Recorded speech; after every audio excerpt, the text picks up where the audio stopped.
listening to your kids and what they're feeling, and let them kind of get it all out to you. We're in DCFilmGirl.com. Awesome. Adam, this is an honor. Is that your bulldog? That's Bagel. Bagel's a little insane today. Wants to sleep, but then wants to jump. I grew up with an English bulldog. You did? So, yeah, and I know that you love them. So Yes. no fun to see. What was him. yours name? Otis. Otis, that's great. Yeah, he was a good boy. I loved this film. I was so happy that it was a musical because I've been loving listening to you since The Wedding Singer, which is one of the best romance movies of all time. I grew up watching it. I love it. But in this film, Leo is watching all of the children grow up, and he like makes them more confident. Right. So you are now watching, your daughters grow up and flourish. I thought Sunny was absolutely incredible, and You Are So Not Invited to My Bat Mitzvah. I reviewed it on my station and praised her performance. You did? That's fantastic. Yeah, I loved the film so much. How does it make you feel knowing that they are kind of following in your footsteps? Well, of course, you just want them to be happy. You try to get past fear of going, oh my God, this could happen, this could happen. It's fun to talk about. Fun to talk about great performers and why you think certain people are great, and give recommendations on movies they should watch or plays they should read or that kind of thing. Comedians they should know. That's the fun of it. What's some of the films that you guys watched growing up that as a family that you guys loved? Oh man, well, the typical West Side Story and stuff like that, and old Sound of Music, and all movies like that were big when they were growing up. Oh yeah, no, those are so iconic. Well, I love that Leo is obviously a very beloved pet to everyone. Who were those pets for you growing up? My childhood dog's name was Chippy before Otis. Chippy. He was a miniature poodle. Who were those pets for you in your childhood? Well, Lady, my first dog when I was a baby was Lady from Lady and the Tramp. And then Lady had a litter, and we kept a dog there named Shirky. My father named the puppy Shere Khan from the Jungle Book. Shere Khan, the tiger, I guess, and my dad was into him, and so Shirky became my best friend. He was with me and my sister all the time.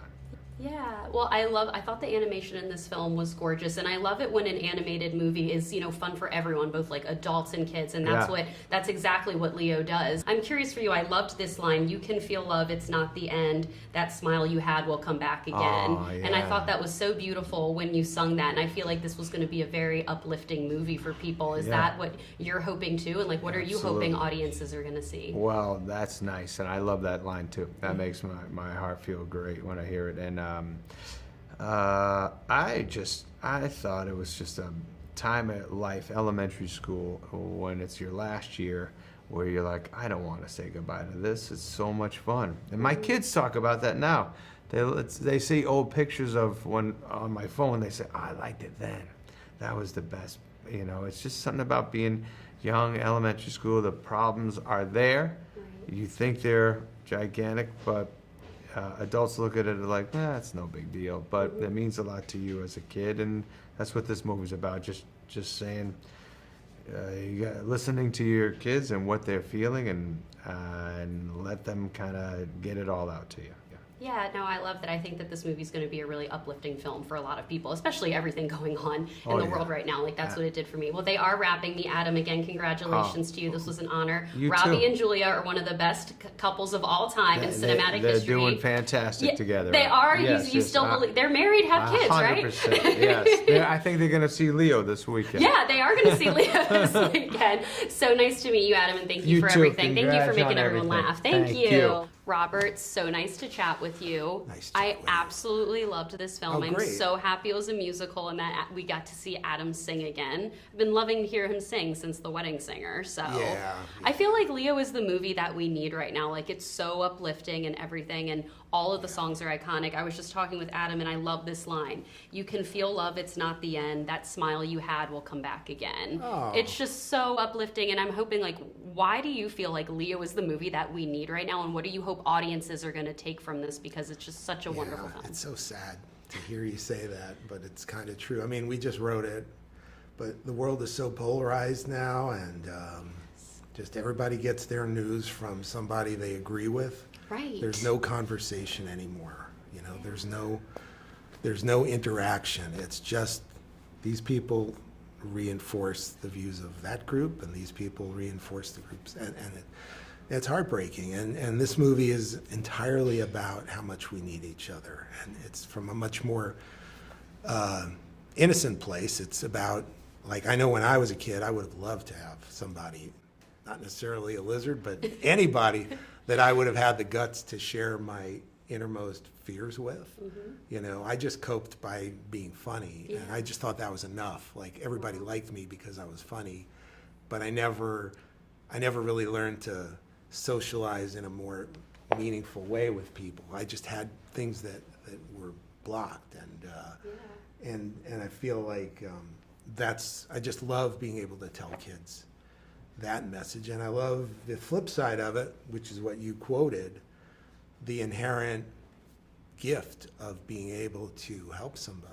You know, that you can feel love, and all you have to do is reach out and use your skills, which is, I mean, he's just imparting the lesson he learned to Ms. Malkin, you know, and that's what I hope people, there's a message from both sides, you know. Don't be afraid to reach out. Don't be afraid, don't underestimate your own value to help somebody and how important that is. I love that. Everything you said was so beautiful. Can we just like chat all day and have this be like a therapy session right now? Well, you and Adam have had such a long relationship. Like, little Nicky was a staple for me growing up. And I'm like, Beefy. I'm like, I would never in my wildest dreams think I'm going to be talking to Beefy. That was Sandy Wernick. I used to do an impression of his manager, Sandy Wernick, who says, trust me, Adam is going to be huge in this movie. And so Adam just decided to make, and the funny thing is that when Adam cast me to play that role, then Sandy got mad, and he was like, why don't you just let me play it?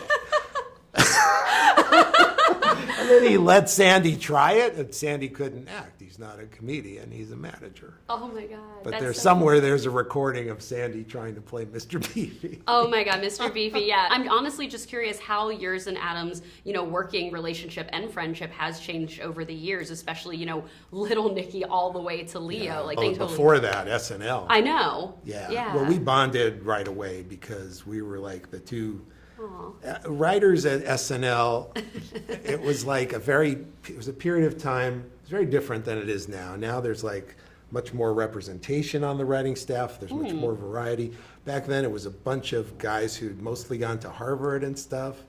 And not many Jewish kids, actually, oddly enough. Adam and I bonded that way. We were, a lot of parents a lot of guys with complicated parents, and we were two Jewish guys who had parents that adored us and treated us like, you know, little kings, and just such loving, we came from these loving backgrounds. So I bonded with him that way.